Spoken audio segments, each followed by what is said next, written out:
ಸ್ನೇಹಿತರೆ ಎಲ್ಲರಿಗೂ ನಮಸ್ಕಾರ. Welcome back to Raghu education forum YouTube channel.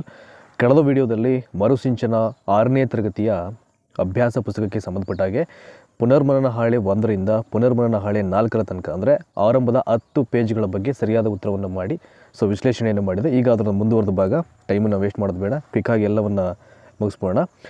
ಪುನರ್ಮನನ ಹಾಳೆ 5. ಇಲ್ಲಿ ಕೊಟ್ಟಿರ್ತಕ್ಕಂಥ ಆಕ್ಟಿವಿಟಿಯನ್ನು ಹಣದ ಮೌಲ್ಯವ ಅರಿಯೋಣ ಬನ್ನಿ ಅಂತ, ಹಣದ ಮೌಲ್ಯಕ್ಕೆ ಸಂಬಂಧಪಟ್ಟಾಗಿ ಒಂದಷ್ಟು ಚಟುವಟಿಕೆಯನ್ನು ಕೊಟ್ಟಿದ್ದಾರೆ.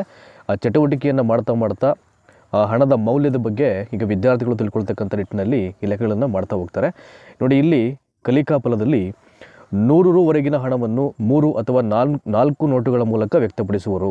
100 ರೂವರೆಗಿನ ಹಣವನ್ನು 3 ಅಥವಾ 4 ನೋಟುಗಳ ಮೂಲಕ ವ್ಯಕ್ತಪಡಿಸ್ತಾರೆ. ಏನು ಹಾಗಂದರೆ, ಫಾರ್ ಎಕ್ಸಾಂಪಲ್ 100 ರೂಪಾಯಿ ನೋಟ್ ಇರುತ್ತೆ ಅಂತ ಅಂದ್ಕೊಳ್ಳಿ. ಈಗ ಹೇಗೆ ಆ 100 ರೂಪಾಯಿ ನೋಟನ್ನು 2 ನೋಟುಗಳಲ್ಲಿ ವ್ಯಕ್ತಪಡಿಸ್ಬೋದು. 50 ರೂಪಾಯಿದು ಒಂದು ನೋಟು ಮತ್ತು ಮತ್ತೊಂದು 50 ರೂಪಾಯಿದು ಇನ್ನೊಂದು ನೋಟು, ಅವೆರಡನ್ನೂ ಕೂಡಿಸಿದ್ರೆ ಏನಾಗುತ್ತೆ, 100 ರೂ ಒಂದು ಲೋಟ ಆಗುತ್ತೆ. ಆ ರೀತಿಯಲ್ಲಾಗಿ ಅವರು ವ್ಯಕ್ತಪಡಿಸಲಿಕ್ಕೆ ಸಾಧ್ಯ ಆಗುತ್ತೆ ಅಂತ ಈ ಒಂದು ಆ್ಯಕ್ಟಿವಿಟೀಸನ್ನು ಮಾಡ್ತಾ ಮತ್ತೊಂದು ಕಲಿಕಾ ಫಲ, ನಿತ್ಯ ಜೀವನದ ಸಂದರ್ಭದಲ್ಲಿ ಹಣಕ್ಕೆ ಸಂಬಂಧಪಟ್ಟ ಸಂಕಲನ ಮತ್ತು ವ್ಯವಕಲನ ಮಾಡುವರು. ಅಂದರೆ ಅವರ ದೈನಂದಿನ ಜೀವನದಲ್ಲಿ ಅಡಿಷನ್ನು ಮತ್ತು ಸಬ್ಸ್ಟ್ರಾಕ್ಷನ್ಗೆ ಸಂಬಂಧಪಟ್ಟಂಥ ಕೆಲವೊಂದು ಲೆಕ್ಕಗಳನ್ನು ಅವರು ಮಾಡ್ತಾ ಹೋಗ್ತಾರೆ ಅಂತ.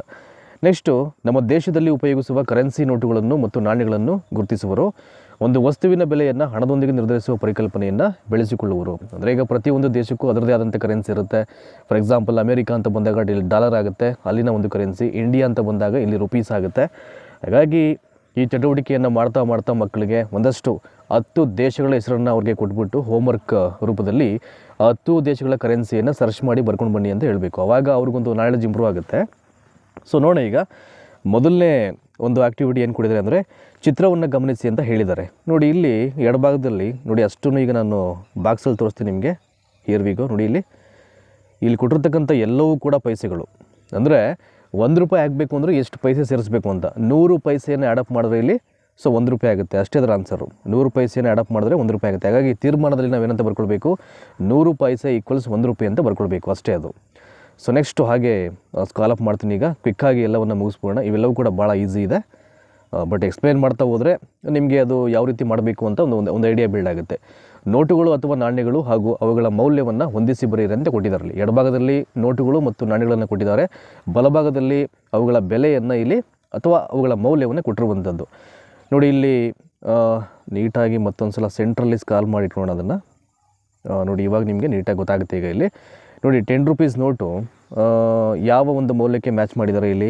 ಆಲ್ರೆಡಿ ನಾನೇ ಮಾಡಿದ್ದೀನಿ ನೋಡಿ, ಹಿಂಗೆ ತೋರಿಸ್ಕೊಳ್ಳಿ. ಈಗ 10 ರೂಪೀಸ್ ನೋಟ್ ಅಂದರೆ ಅದರ ವ್ಯಾಲ್ಯೂ 10 ರೂಪೀಸ್ ಆಗುತ್ತೆ. 20 ರೂಪೀಸ್ ನೋಟ್ಗೆ ಇಲ್ಲಿ 20 ಇಲ್ಲಿದೆ, ಅಲ್ಲಿ ತೋರಿಸ್ಕೊಳ್ಬೇಕು. 5 ರೂಪೀಸ್ ಕಾಯಿನ್ಗೆ ಕೊನೆಯದಿದೆ, ಅಲ್ಲಿ ತೋರಿಸ್ಕೊಳ್ಬೇಕು. 50 ರೂಪೀಸ್ಗೆ ನೋಡಿ ಇಲ್ಲಿದೆ, ಇಲ್ಲಿ ತೋರಿಸ್ಕೋಬೇಕು. ಇನ್ನು 100 ರೂಪೀಸ್ಗೆ ಮೌಲ್ಯ ಬಲಭಾಗದಲ್ಲಿ 100 ಅಂತ ಹೇಳಿದೆ, ಅಲ್ಲಿ ತೋರಿಸ್ಕೊಳ್ಬೇಕು. ಇನ್ನು 1 ರೂಪಾಯಿ ಕಾಯಿನ್ಗೆ ನೋಡಿ ಇಲ್ಲಿದೆ. ಈ ರೀತಿಯಾಗಿ ಅದನ್ನು ಮ್ಯಾಚ್ ಮಾಡಬೇಕು. ಯಾವ್ಯಾವ ನೋಟಿಗೆ ಯಾವ್ಯಾವ ಮೌಲ್ಯ ಅಲ್ಲಿ ಹೊಂದಿಕೆ ಆಗುತ್ತೆ ಅಂತ, ಅಷ್ಟೇನೇನಿಲ್ಲ ಅದು.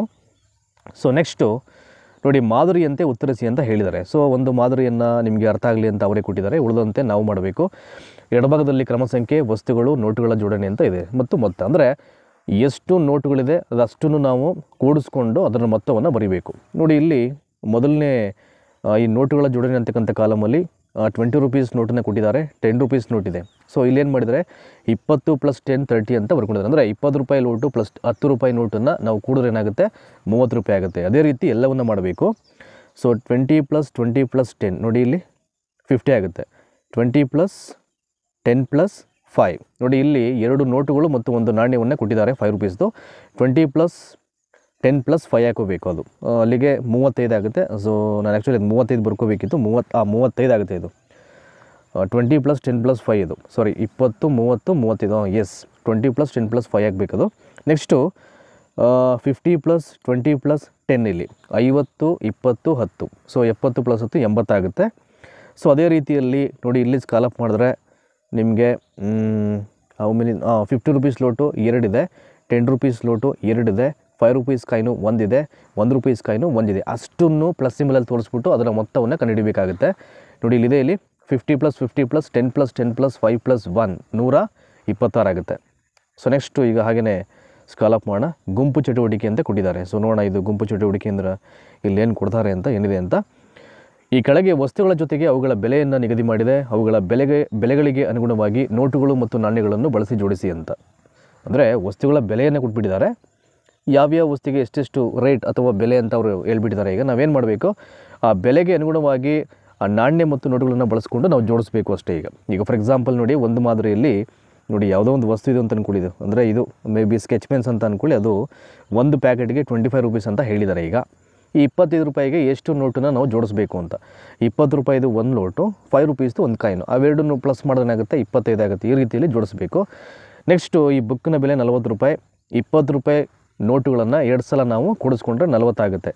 ಅದೇ ರೀತಿ ನೋಡಿ 100 ರೂಪೀಸ್ದು ವಸ್ತು ಇದೆ, ಇಲ್ಲಿ 100 ರೂಪೀಸ್ ವಸ್ತುವಿಗೆ ನಾವು 50 ರೂಪಾಯಿ ನೋಟುಗಳನ್ನು 2 ಸಲ ಅಲ್ಲಿ ಹಾಕ್ಕೊಳ್ಬೇಕು. ಅಂದರೆ 50 + 50 ಅದು 100 ಆಗುತ್ತೆ. ಸೊ ನೆಕ್ಸ್ಟು ಸ್ಕಾಲಪ್ ಮಾಡ್ತೀನಿ. ಈಗ ನೋಡಿ ಇಲ್ಲಿ ಕೈಟಿಗೆ 70 ರೂಪೀಸ್ ಅಂತ ಹಾಕಿದ್ದಾರೆ. ಇನ್ನು ಯಾವುದೋ ಇಲ್ಲಿ ಒಂದು ಆಟಿಕೆ ಇದೆ ಇಲ್ಲಿ.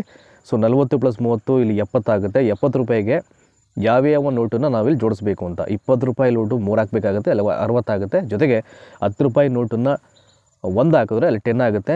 ಸೊ 60 + 10 70 ಆಗುತ್ತೆ. ಸೊ ಕೊನೆಯದು 15 + 50 ಎಷ್ಟಾಗುತ್ತೆ, ಇಲ್ಲಿ 65 ಆಗುತ್ತೆ. 65ಕ್ಕೆ ಯಾವ್ಯಾವ ನೋಟು ಮತ್ತು ಕಾಯಿನನ್ನು ಹಾಕಬೇಕು. 10 ರೂಪೀಸ್ದು ಒಂದು ನೋಟ್ ಆಗುತ್ತೆ, 5 ರೂಪೀಸ್ದು ಒಂದು ಕಾಯಿನು, 50 ರೂಪೀಸ್ದು ಒಂದು ನೋಟನ್ನು ಇಲ್ಲಿ ನಾವು ಜೋಡಣೆ ಮಾಡಿದ್ರೆ 65 ಆಗುತ್ತೆ. ಸೊ ಆ ರೀತಿಯಲ್ಲಿ ಮಾಡ್ಕೋಬೇಕು ಅದನ್ನು. ನೆಕ್ಸ್ಟು ಹಾಗೆಯೇ ಮುಂದೆ ಹೋಗೋಣ. ಗೆರೆ ಎಳೆಯುವ ಮುಖಾಂತರ ಹೊಂದಿಸಿ ಬರೆಯಿರಿ ಅಂತ ಇದೆ ಇಲ್ಲಿ. ಗೆರೆ ಎಳೆಯುವ ಮುಖಾಂತರ ಹೊಂದಿಸಿ ಬರೆಯಿರಿ ಅಂದರೆ ಮ್ಯಾಚ್ ಮಾಡಬೇಕು. ಈಗ ಫಾರ್ ಎಕ್ಸಾಂಪಲ್ ಎಡಭಾಗದಲ್ಲಿ ನೋಟುಗಳು ಮತ್ತು ನಾಣ್ಯಗಳನ್ನು ಕೊಟ್ಟಿದ್ದಾರೆ, ಬಲಭಾಗದಲ್ಲಿ ನೋಟುಗಳು ಮತ್ತು ನಾಣ್ಯಗಳಿದೆ. ಈಗ ಸೊ ಎಷ್ಟು ರೂಪಾಯಿಯ ನೋಟಿಗೆ ಎಷ್ಟು ಕಾಯಿನ್ಗಳು ಹೊಂದಿಕೆ ಆಗುತ್ತೆ, ಅಥವಾ ಎಷ್ಟು ರೂಪಾಯಿಯ ನಾಣ್ಯಕ್ಕೆ ಅದೇ ಬಗೆಯ ಅಥವಾ ಅದೇ ರೀತಿಯ ಎಷ್ಟು ನಾಣ್ಯಗಳನ್ನು ನಾವು ಜೋಡಿಸ್ಬೇಕಾಗುತ್ತೆ ಅಂತ. ಈಗ ಅದನ್ನು ಇಲ್ಲಿ ಒಂದು ಕಡೆಯಿಂದ ನೋಡಿ. ಈಗ ನೋಡಿ ಫಸ್ಟ್ ಒನ್ನು 20 ರೂಪೀಸ್ ನೋಟ್ ಅಂದರೆ 5 ರೂಪಾಯಿ ಇರತಕ್ಕಂಥ ನಾಣ್ಯಗಳನ್ನು ನಾವು 4ನ್ನು ಇಲ್ಲಿ ಹಾಕ್ಕೊಳ್ಬೇಕು, ಆವಾಗ 20 ರೂಪಾಯಿ ಆಗುತ್ತೆ ಅದು. ಎಗೇನ್ 50 ರೂಪೀಸ್ ನೋಟ್ ಅಂದರೆ ನೋಡಿ 20 ರೂಪಾಯಿದು ಒಂದು ನೋಟು, 20 ರೂಪಾಯಿದು ಒಂದು ನೋಟು ಮತ್ತು 10 ರೂಪೀಸ್ದು ಒಂದು ನೋಟ್ ಹಾಕ್ಬಿಟ್ರೆ 50 ರೂಪಾಯಿ ಆಗುತ್ತೆ. ಸೊ ಅದೇ ರೀತಿಯಲ್ಲಿ ₹100 ಅಂತ ಬಂದಾಗ 50 ರೂಪೀಸ್ ನೋಟನ್ನು 2 ಸಲ ಹಾಕ್ಬಿಟ್ರೆ ಅದು 100 ಆಗುತ್ತೆ. ಸೊ 5 ರೂಪೀಸ್ ಕಾಯಿನ್ ಬಂದಾಗ 2 ರೂಪೀಸ್ ಕಾಯಿನು ಒಂದೊಂದು ಹಾಕ್ಕೊಳ್ಬೇಕು, 1 ರೂಪಾಯಿ ಕಾಯಿನು ಒಂದಿರಬೇಕು, ಅವಾಗ ಏನಾಗುತ್ತೆ, ಅದು 5 ರೂಪೀಸ್ ಕಾಯಿನ್ ಆಗುತ್ತೆ. ನೆಕ್ಸ್ಟು ಇಲ್ಲಿ ಒಂದು ಕೋಷ್ಟಕವನ್ನು ಕೊಟ್ಟಿದ್ದಾರೆ, ನೋಡೋಣ ಅದನ್ನು. ಭಾಳ ಚೆನ್ನಾಗಿದೆ ಅದು, ಅಂದರೆ ನೀಟಾಗಿ ಅರ್ಥ ಮಾಡ್ಕೊಳ್ಬೇಕಷ್ಟೇ. ಇಲ್ಲಿ ಮೊದಲನೇ ಕೋಷ್ಟಕದಲ್ಲಿ ಆಟಿಕೆ JCBಯ ಬೆಲೆ ಅಂತ ಕೊಟ್ಟಿದ್ದಾರೆ. ಇಲ್ಲಿ ಈಗ JCB ಹೋಲ್ತಕ್ಕಂಥ ಕೆಲವೊಂದು ಆಟದ ಸಾಮಾನನ್ನು ಮಕ್ಕಳು ಅವರು ತುಂಬ ಆಸೆ ಪಟ್ಟು ತಗೊಳ್ತಾರೆ ಕೆಲವೊಂದು ಜಾತ್ರೆಗಳಿಗೆ ಹೋದಾಗ ಅಥವಾ ಎಲ್ಲಾದರೂ ಅಂಗಡಿಗಳಿಗೆ ಹೋದಾಗ. ಸೊ ಅದರ ಬೆಲೆ 90 ರೂಪಾಯಿ ಇರುತ್ತೆ. ಆದರೆ ಪುನೀತ್ ಅಂತಕ್ಕಂಥ ಒಬ್ಬ ವಿದ್ಯಾರ್ಥಿ ಅಥವಾ ಆ ಹುಡುಗನ ಹತ್ರ ಬರೀ 50 ರೂಪಾಯಿ ಮಾತ್ರ ಇರುತ್ತೆ. ಈಗ ಬಟ್ JCBಗೆ 90 ರೂಪಾಯಿ, ಅವನ ಹತ್ರ ಇರೋದು ಬರೀ 50 ರೂಪಾಯಿ. ಇನ್ನು ಎಷ್ಟು ರೂಪಾಯಿ ಹಾಕಿದ್ರೆ ಅವನಿಗೆ ಆಟಿಕೆ ಬರುತ್ತೆ ಅಂತ. ಸೊ ಪುನೀತ್ಗೆ ಬೇಕಾಗಿರ್ತಕ್ಕಂಥದ್ದು 40 ರೂಪಾಯಿ ಬೇಕು. ಇನ್ನು 40 ರೂಪಾಯಿ ಅವನ ಹತ್ರ ಇದ್ದರೆ ಸೊ 90 ರೂಪಾಯಿ ಮುಖ್ಯ ಬೆಲೆ ಇರತಕ್ಕಂಥ ಅಥವಾ 90 ರೂಪಾಯಿ ಬೆಲೆ ಬಾಳ್ತಕ್ಕಂಥ ಆ JCBಯನ್ನು ಅವ್ನು ಕೊಂಡ್ಕೊಳ್ಳಿಕ್ಕೆ ಅವಕಾಶ ಆಗುತ್ತೆ ಅಂತ. ನೆಕ್ಸ್ಟು ಅದೇ ರೀತಿಯಲ್ಲಿ ಆಟಿಕೆ ಒಂದು ಕಾರಿನ ಬೆಲೆ, ಅಂದರೆ ಆಟದ ವಸ್ತುವಾದಂಥ ಒಂದು ಕಾರಿನ ಬೆಲೆ 100 ರೂಪಾಯಿ ಇರುತ್ತೆ. ಇಂಚರ ಅಂತಕ್ಕಂಥ ವಿದ್ಯಾರ್ಥಿನಿಯ ಬಳಿ ಕೇವಲ 38 ರೂಪಾಯಿ ಮಾತ್ರ ಅವಳ ಹತ್ರ ಇರುತ್ತೆ. ಸೊ ಆ ಕಾರನ್ನು ಕೊಂಡ್ಕೊಳ್ಳೋಕ್ಕೆ ಅವಳಿಗೆ ಬೇಕಾಗಿರ್ತಕ್ಕಂಥ ಹಣ ಎಷ್ಟಪ್ಪ ಅಂದರೆ ಇನ್ನೂ 67 ರೂಪಾಯಿ ಆಕೆಗೆ ಇಲ್ಲಿ ಬೇಕಾಗುತ್ತೆ. ಸೊ ನೆಕ್ಸ್ಟು ಅದೇ ರೀತಿಯಾಗಿ 7th ಒನ್ನು ದೀಪು ಅಂಗಡಿಯವರಿಗೆ ನೀಡಿದಂಥ ಹಣ 100 ರೂಪಾಯಿ. ಸೊ ಚಾಕ್ಲೇಟ್ನ ಬೆಲೆ ಎಷ್ಟಾಗುತ್ತೆ, 80 ರೂಪಾಯಿ. ಅವನು ಫಸ್ಟ್ ಏನು ಮಾಡ್ತಾನೆ, ದೀಪು 100 ರೂಪಾಯಿನೇ ಕೊಟ್ಬಿಡ್ತಾನೆ, 80 ರೂಪಾಯಿ ಬೆಲೆ ಬಾಳ್ತಕ್ಕಂಥ ಚಾಕ್ಲೇಟನ್ನು ಅವನು ಕೊಂಡುಕೊಳ್ತಾನೆ. ಸೊ ಅಂಗಡಿ ಅವನು ಎಷ್ಟು ಕೊಡಬೇಕು ಅವನಿಗೆ ವಾಪಸ್ಸು, ಇನ್ನು 20 ರೂಪಾಯಿನ ವಾಪಸ್ ಕೊಡಬೇಕಾಗುತ್ತೆ. ಸೊ ನೆಕ್ಸ್ಟು ಅದೇ ರೀತಿಯಾದಂಥ ಮತ್ತೊಂದು ಲೆಕ್ಕ ಇದೆ, ಇಲ್ಲಿ ಸ್ಕಾಲಪ್ ಮಾಡ್ತಾಯಿದ್ದೀನಿ ನಾನು. ಲಿಖಿತ ಅಂಗಡಿಯವರಿಗೆ ನೀಡಿದಂಥ ಹಣ, ಲಿಖಿತ ಅಂತಕ್ಕಂಥವಳು 100 ರೂಪಾಯಿನ ಸೊ ಸ್ಟೋರ್ ಅವನಿಗೆ ಅವಳು ಕೊಡ್ತಾಳೆ. ಸೊ 1 ಕಿಲೋಗ್ರಾಮ್ ಟೊಮ್ಯಾಟೊ ಬೆಲೆ ಅಂದರೆ 1 kg ಟೊಮ್ಯಾಟೊವನ್ನು ಪರ್ಚೇಸ್ ಮಾಡ್ತಾಳವಳು 45 ರೂಪಾಯಿ. ಸೊ ಅಂಗಡಿಯವನು ಒಳಗೆ ಕೊಡಬೇಕಾಗಿರ್ತಕ್ಕಂಥ ಒಂದು ಹಣ ಅಥವಾ ಹಿಂದಿರುಗಿಸಬೇಕಾದಂಥ ಹಣ ಎಷ್ಟಪ್ಪ ಅಂದರೆ 55 ರೂಪಾಯಿ ಕೊಟ್ಟರೆ ಅದು ಸರಿ ಹೋಗುತ್ತೆ ಅಲ್ಲಿಗೆ. ಸೊ 55ನಲ್ಲಿ ಬರ್ಕೊಂಡಿದ್ದೀನಿ ನಾನು. ಸೊ ನೆಕ್ಸ್ಟು ಈಗ ಪುನರ್ಮನನ ಹಾಳೆ 6ಕ್ಕೆ ಬರೋಣ. ಅಲ್ಲಿ ಹಣದ ಮೌಲ್ಯವನ್ನು ತಿಳ್ಕೊಂಡ್ವಿ. ಕಳೆಯ ಒಂದು ಪುನರ್ಮನನ ಹಾಳೆ 5ರಲ್ಲಿ. ಸೊ 6ನೇ ಹಾಳೆಯಲ್ಲಿ ಇಲ್ಲಿ ಸ್ಥಾನ ಬೆಲೆಯನ್ನು ಅರಿಯೋಣ ಅಂತ. ಇಟ್ ಈಸ್ ವೆರಿ ಇಂಪಾರ್ಟೆಂಟು ಸ್ಥಾನ ಬೆಲೆ ಅಂತಕ್ಕಂಥದ್ದು. ಸ್ಥಾನ ಬೆಲೆಯ ಪರಿಕಲ್ಪನೆ ಬಗ್ಗೆ ಇಲ್ಲಿ ಒಂದಷ್ಟು ಚಟುವಟಿಕೆಯನ್ನು ಕೊಟ್ಟಿದ್ದಾರೆ. ಕಲಿಕಾಫಲ ಅಂದರೆ ಸ್ಥಾನ ಬೆಲೆ ಅರಿಯೋಣ ಅಂತಕ್ಕಂಥ ಈ ಒಂದು ಎಲ್ಲ ಚಟುವಟಿಕೆಯನ್ನು ಮಾಡಿದ ನಂತರದಲ್ಲಿ ಯಾವ ರೀತಿ ಕಲಿಕೆ ಆಗುತ್ತೆ ಅಂತ ಮಕ್ಕಳಿಗೆ ಇಲ್ಲಿ 999ರವರೆಗಿನ ಸಂಖ್ಯೆಗಳನ್ನು ಓದುವುದು ಮತ್ತು ಬರೆಯುವುದು, ಅಂದರೆ 1000ಗೆ ಒಂದು ಕಡಿಮೆ ಅಂತ. ಸೊ 999 ಅಂದರೆ ಇಸ್ ನಥಿಂಗ್ ಬಟ್ ನಾವೇನಂತ ಅರ್ಥ ಮಾಡ್ಕೊಳ್ಬೇಕು, 3 ಅಂಕಿಯ ಸಂಖ್ಯೆಗಳನ್ನು ಅದು ಭಾಳ ಸುಲಭವಾಗಿ ಓದುತ್ತೆ ಮತ್ತು ಬರಲಿಕ್ಕೆ ಅವಕಾಶ ಆಗುತ್ತೆ ಅಂತ. ನೋಡಿ ಅದನ್ನೇ ಕೊಟ್ಟಿದ್ದಾರೆ ಇಲ್ಲಿ. 3 ಅಂಕಿಯ ಸಂಖ್ಯೆಗಳನ್ನು ಹೋಲಿಸಲು ಮತ್ತು ಬರೆಯಲು ಸ್ಥಾನ ಬೆಲೆ ಕೋಷ್ಟಕವನ್ನು ಬಳಸುವರು. ಅಂದರೆ ಯಾವ ರೀತಿ ಕಂಪೇರ್ ಮಾಡಬೇಕು ಆ 3 ಅಂಕಿಗಳನ್ನು ಬಿಡಿ 10 100 ಈ ಥರ ಬರ್ಕೊಂಡು ಅದನ್ನು ಅವರೇ ಕೋಷ್ಟಕ ಹಾಕ್ಕೊಂಡು ಬರೀತಕ್ಕಂಥ ಒಂದು ಪ್ರಯತ್ನಕ್ಕೆ ಅವ್ರು ಬರ್ತಾರೆ ಅಂತ. ನೆಕ್ಸ್ಟು ಸ್ಥಾನ ಬೆಲೆಯ ಆಧಾರದ ಮೇಲೆ 999ರವರೆಗಿನ ಸಂಖ್ಯೆಗಳನ್ನು ಹೋಲಿಸುವುದು, ಅಂದರೆ ಕಂಪ್ಯಾರಿಸನ್ ಮಾಡುವಂಥದ್ದು. ಸೊ ಬೇಸ್ಡ್ ಆನ್ ಒಂದು ಸ್ಥಾನ ಬೆಲೆಗೆ ಯಾವುದಾದ್ರು ಅಂಕಿಗಳನ್ನು ಬರ್ಕೊಂಡು 3 ಅಂಕಿಗಳನ್ನು ಬರ್ಕೊಂಡು ಅದರ ಆಧಾರದ ಮೇಲೆ ಸುಮಾರು ಹೆಚ್ಚು ಕಡಿಮೆ 999ರವರೆಗೆ ಸಂಖ್ಯೆಗಳನ್ನು ಅವನು ಕಂಪೇರ್ ಮಾಡ್ತಕ್ಕಂಥ ಸಾಮರ್ಥ್ಯವನ್ನು ಗಳಿಸ್ಕೋತಾನೆ ಅಂತ ಇಲ್ಲಿ. ಸೊ ಈಗ ಲೆಕ್ಕದ ಕಡೆ ಬರೋಣ. ಮೊದಲನೇ ಚಿತ್ರ ನೋಡಿ, ಇಲ್ಲಿ ಮುಂದಿನ ಚಿತ್ರವನ್ನು ನೋಡಿ ಉತ್ತರಿಸಿ ಅಂತ ಹೇಳಿದ್ದಾರೆ. ಇಲ್ಲಿ ಒಂದಷ್ಟು ಕಟ್ಟಿಗೆಗಳ ಗುಂಪಿದೆ, ಬಲಗಡೆ ಒಂದಷ್ಟು ಬಿಡಿಗಳ ಗುಂಪನ್ನು ಕೊಟ್ಟಿದ್ದಾರೆ. ಇಲ್ಲಿ 2 ಪ್ರಶ್ನೆಯನ್ನು ಕೊಟ್ಟಿದ್ದಾರೆ. ಸೊ 10 ಗುಂಪುಗಳು ಅಂದರೆ ಏನು ನೋಡಿ, ಇಲ್ಲಿ ಒಂದು ಕಟ್ಟಿಗೆ ಅಂದರೆ ಒಂದು ಗುಂಪು ಅಂತ ಅರ್ಥ ಮಾಡ್ಕೊಳ್ಬೇಕಿಲ್ಲ ನಾವು, ಆಯಿತಾ. ಸೊ 1 2 3 4 5 6 7 8 9 10 11 12. ಸೊ 10 ಗುಂಪು ಅಂದರೆ ಎಷ್ಟು? 12 ಆಗುತ್ತೆ. ಬಿಡಿ ಅಂದರೆ ಏನು? ಒಂದೊಂದೇ ಇರುವಂಥದ್ದು ಬಿಡಿ ಆಗುತ್ತೆ ನೋಡಿ. ಇಲ್ಲಿ ಅದನ್ನು ಕೌಂಟ್ ಮಾಡ್ಕೊಳ್ಳಿ. ಸೊ ಇದು 1 2 3 4 5 ಮತ್ತು 6. ಸೊ 10 ಗುಂಪುಗಳು 12 ಆಗುತ್ತೆ. ಸೊ ಬಿಡಿ ಅಂದರೆ 6 ಆಗುತ್ತೆ. ಆ ಥರ ಅದನ್ನು ನಾವಿಲ್ಲಿ ಕೌಂಟ್ ಮಾಡ್ಕೋಬೇಕು. ಸೊ ಅದೇ ರೀತಿಯಾದಂಥ ಮತ್ತೊಂದು ಚಟುವಟಿಕೆಯನ್ನು ಇಲ್ಲಿ ಕೊಟ್ಟಿದ್ದಾರೆ. ಇಲ್ಲಿ ನೋಡಿ, ಇಲ್ಲಿ ಚಿತ್ರದಲ್ಲಿ ಇರತಕ್ಕಂಥ ಹೂವುಗಳನ್ನು 10 ಗುಂಪು ಮತ್ತು ಬಿಡಿಗಳಾಗಿ ವಿಂಗಡಿಸಿ ಅಂತ ಹೇಳಿದ್ದಾರೆ. ಸೊ ನೋಡಿ, ಇಷ್ಟು ಗುಂಪುಗಳಿದೆಯಲ್ಲ, ಇಷ್ಟು ಗುಂಪುಗಳು ಬಂದು ಇಲ್ಲಿ 10 ಗುಂಪಾಗುತ್ತೆ. ಅಂದರೆ 1 ಅಂತ ನಾವು ಕನ್ಸಿಡರ್ ಮಾಡಬೇಕು. ಇಲ್ಲಿ ಅಷ್ಟು ಗುಂಪುಗಳನ್ನು ಇಲ್ಲಿ ನಾವು 1 ಅಂತ ಕನ್ಸಿಡರ್ ಮಾಡೋದು ನೋಡಿ. ಇಲ್ಲಿ 1 2 3 4 5 6 7 8 9 10 ಈ 10 ಹೂಗಳು ಎಲ್ಲವೂ ಒಟ್ಟಿಗೆ ಇರೋದ್ರಿಂದ 10 ಗುಂಪು 1 ಅಂತ ಹೇಳ್ತೀವಿ. ಇನ್ನು ಉಳಿದಂತೆ ಬಿಡಿಗಳು ಅಂತ ಬಂದಾಗ ನೋಡಿ, ಈ ಹೂಗಳು ಕೆಳಗಡೆ ಕೊಟ್ಟಿರ್ತಕ್ಕಂಥ ಹೂಗಳು ಒಂದೊಂದೇ ಇದೆ. ಸೊ 1 2 3 4 ಹಾಗಾಗಿ ಇದನ್ನು 4 ಅಂತ ಬರ್ಕೋತೀವಿ ಬಿಡಿಗಳನ್ನು. ಸೊ ನೆಕ್ಸ್ಟು ಹಾಗೆ ಸ್ಕಾಲಪ್ ಮಾಡೋಣ. ಈಗ ನೋಡಿ, ಇಲ್ಲಿ ಕೊಟ್ಟಿದ್ದಾರೆ. ಈಗ ಸೊ ಹಿಯರ್ ವಿ ಗೋ. ಚಿತ್ರಗಳನ್ನು ಗಮನಿಸಿ ಸ್ಥಾನ ಬೆಲೆಯ ಮಣಿಕಟ್ಟನ್ನು ಮಾದರಿಯಂತೆ ಬಣ್ಣದ ಪೆನ್ಸಿಲ್ನಿಂದ ತುಂಬಿ ಅಂತ ಹೇಳಿದ್ದಾರೆ. ಸೊ ಮಣಿಕಟ್ಟನ್ನು ಇಲ್ಲಿ ಕೌಂಟ್ ಮಾಡಬೇಕು. ಅದಾದಮೇಲೆ ಎಷ್ಟು ಬರುತ್ತೆ ಅಂತ ಈ ಸಂಖ್ಯೆಯ ಕಾಲಮಲ್ಲಿ ಬರ್ಕೋಬೇಕು. ಅದಾದಮೇಲೆ ಅದನ್ನು ವರ್ಡ್ಸಲ್ಲಿ ಪದಗಳಲ್ಲಿ ಬರ್ಕೊಳ್ಬೇಕು. ಪದಗಳಲ್ಲಿ ಬರೆದ ನಂತರದಲ್ಲಿ ಆ ಮಣಿಕಟ್ಟುಗಳನ್ನು ನಾವು ಅಲ್ಲಿ ಬಿಡಿ 10 100 ಅಂತಕ್ಕಂಥ 3 ಸ್ಥಾನಗಳಲ್ಲಿ ನಾವು ತೋರಿಸ್ಬೇಕಾಗುತ್ತೆ ನೋಡಿ. ಮಾದರಿಯನ್ನು ಅವರೇ ಕೊಟ್ಟಿದ್ದಾರೆ. ಇದು ಮೊದಲನೇದು 10 ಕಟ್ಟು ಅಂದರೆ ಅಲ್ಲಿ ಕೌಂಟ್ ದಟ್ ಈಸ್ 100 ಆಗುತ್ತೆ. ಸೆಕೆಂಡ್ ಒನ್ನು ಇದು 10 ಅಂತ ಆಗುತ್ತೆ. ಇದು ಕೂಡ 10 ಆಗುತ್ತೆ. ಇದು ಬಿಡಿ 1 ಅಂತ ಆಗುತ್ತೆ. ಸೊ 100 + 10 + 10 + 1 ಹಾಗಾಗಿ ಅದು 121 ಆಗುತ್ತೆ. 121ರಲ್ಲಿ ನೋಡಿ, ಬಿಡಿ 1 ಆಗುತ್ತೆ.